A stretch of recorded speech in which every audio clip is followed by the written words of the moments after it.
Pemirsa, gempa bumi yang mengguncang Turki dan Suriah disebut sebagai gempa terparah di Turki sejak tahun 1939.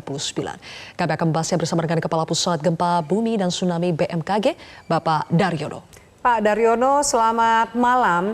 Bisa Anda jelaskan apa yang menjadi penyebab dari gempa Turki dan Suriah sehingga kehancurannya begitu masif terlihat? Iya, Pak. Jadi gempa Turki yang terjadi kemarin itu berpusat di sesar Anatolia Timur atau East Anatolian Fault ya. Jadi di Turki itu ada struktur sesar besar ya, yang mana bagian timur itu ada sesar Anatolia Timur, kemudian yang bagian utara itu sesar Anatolia Utara. Dua ini generator gempa yang cukup dahsyat karena dalam sejarahnya memicu gempa-gempa besar dan di atas 7. Padahal ini gempa sesar aktif ya. Dan kalau kita melihat karakteristiknya ini memang gempa kerak dangkal itu selalu begitu. Sehingga kerusakan, destruktif dan deadly itu mengikuti karakteristik gempa seperti ini. Magnitudenya besar, tentu saja itu akan mengeluarkan energi yang besar. Kemudian karakteristik yang shallow crustal itu dangkal sehingga energi sampai di permukaan itu sangat merusak karena masih besar, masih utuh energinya itu. Kemudian gempa ini diikuti oleh gempa ini ada 3 gempa besar ya, 7,8, 6,7 dan 7,5. Itu wilayah ini akan mengalami goncangan yang sangat dahsyat ya, dan terjadi pagi hari pukul 4 di mana masyarakat masih banyak yang ada di rumah dan sebagian besar juga masih tertidur. Dan gempa dahsyat ini dikelilingi 4 kota besar ya, yaitu Gaziantep, kemudian Kahramanmaraş, kemudian Pazarcik dan Merdaki. Ini kota-kota besar yang ada di sekitar gempa berkekuatan 7,8 ini, Mbak.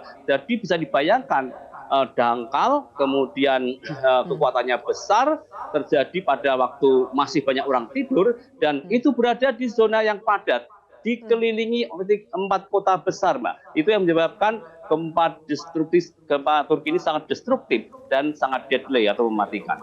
Oke, Pak Daryono, Anda menyebutkan di Twitter Anda ya, gempa Turki ini dapat menyebabkan meningkatnya aktivitas gempa tambahan di area yang sama, tetapi sama sekali tidak akan memicu gempa dahsyat di tempat lain di dunia. Maksudnya bagaimana ini, Pak?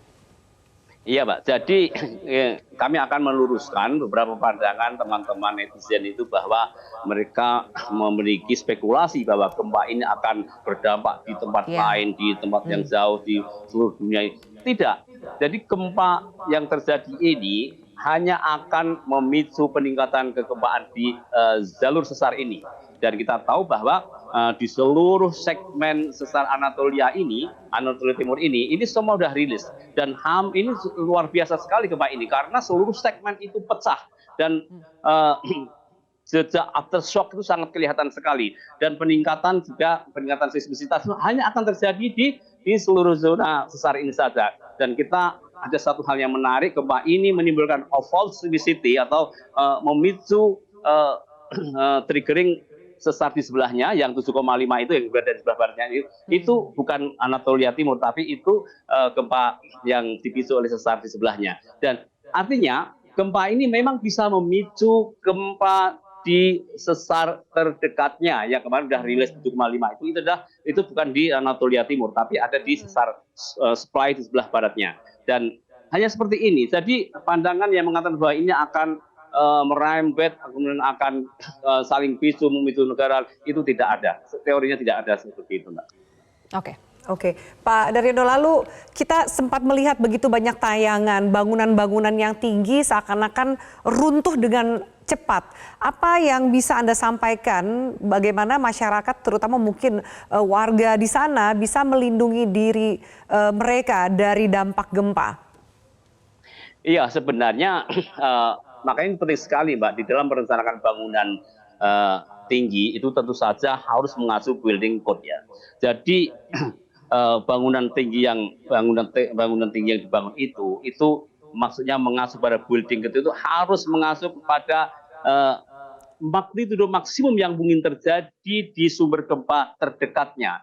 Karena kalau itu tidak dihitung berdasarkan gempa maksimumnya, maka tentu saja bangunan tinggi itu bisa terjadi kerusakan. Kalau yang muncul itu lebih besar dari perhitungan yang dilakukan. Misalnya kita hanya menghitungkan satu segmen atau dua segmen. Itu berbeda kalau semua segmen dihitung kemudian tentunya akan kuat. Belum lagi kita tidak tahu apa bangunan itu memang didesain tahun-tahun berhutahan gempa atau tidak kuat untuk menahan guncangan 7,8 itu. Ini tidak tahu, Mbak. Tapi yang pasti melihat kejadian kemarin memang luar biasa kerusakannya dan gedung-gedung tinggi di pada roboh. Ini memang di samping karena memang magnitudonya besar, juga bisa jadi ada amplification motion karena tanahnya memang tanah lunak. Kemudian juga apakah memang di situ memang bangunannya memang sudah berusia tua, itu yang perlu dikaji lebih lanjut, Mbak.